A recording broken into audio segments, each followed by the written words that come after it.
Tulsa King Season 3, Episode 3, The G and the OG, is another chaotic chapter that proves one thing beyond doubt. Tyson remains the show's biggest liability. Despite everything that went down last season and the literal near death of his father, Tyson is still acting like a wannabe gangster, and it's becoming increasingly painful to watch. The episode splits its focus between Dwight's uneasy partnership with Musso and the disorganized antics of his crew back in Tulsa. Dwight gets forcibly dragged into a business road trip when Musso locks him inside a self-driving car to ensure he meets a shady figure named Dexter Deacon, someone Musso clearly wants to use Dwight to trap. Dwight's disgusted by the setup but has no choice but to play along. Their road trip includes a clever little scene where Dwight's street smarts outshine Musso's badge when they get pulled over, subtly shifting the power dynamic between them. You can feel a twisted kind of mutual respect forming, though it's probably only temporary. Musso seems like the type who'd happily use Dwight until it kills him, or vice versa. While Dwight's stuck playing reluctant FBI informant, his Tulsa operation is falling apart.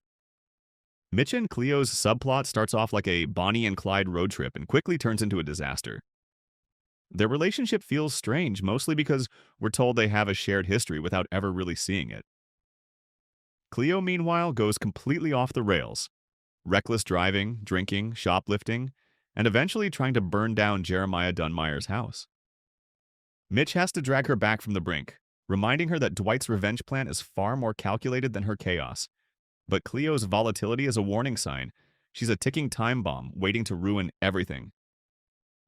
And then there's Tyson, who manages to outdo himself in stupidity. Despite Dwight's constant warnings, Tyson takes the Cybertruck, the least discreet car possible, and decides to tail Cole Dunmire, hoping to learn more about their rivals. What he finds is a bizarre bingo scam targeting elderly folks, an operation Cole runs to squeeze money from seniors. It's a smart setup that hints at the Dunmires' financial desperation. But instead of quietly observing and reporting back, Tyson and the crew, Grace, Bodie, and Goody, decide to cause a scene, win the fake prize money, and then blow it all at a strip club. That's where Tyson's downfall hits full throttle. A stripper named Serenity lures him into a private room, which of course turns out to be a setup. Cole and his men pounce, and Tyson, after holding out for a moment, breaks the second Serenity as threatened, revealing the location of Dwight's secret whiskey stash.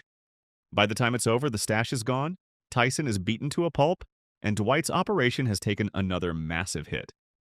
It's the kind of mess that underlines Dwight's growing isolation. Everyone around him, Mitch, Cleo, Tyson, seems to be driven more by impulse than intelligence. Meanwhile, Dwight is the only one thinking strategically, forced to clean up their mistakes while navigating his own forced partnership with Musso. The final takeaway from The G and the OG is simple. Dwight's biggest problem isn't his enemies, it's his allies. Would you like me to continue with a predictions breakdown for Episode 4, especially how Dwight might retaliate after Tyson's betrayal and what role Musso and Cleo could play next?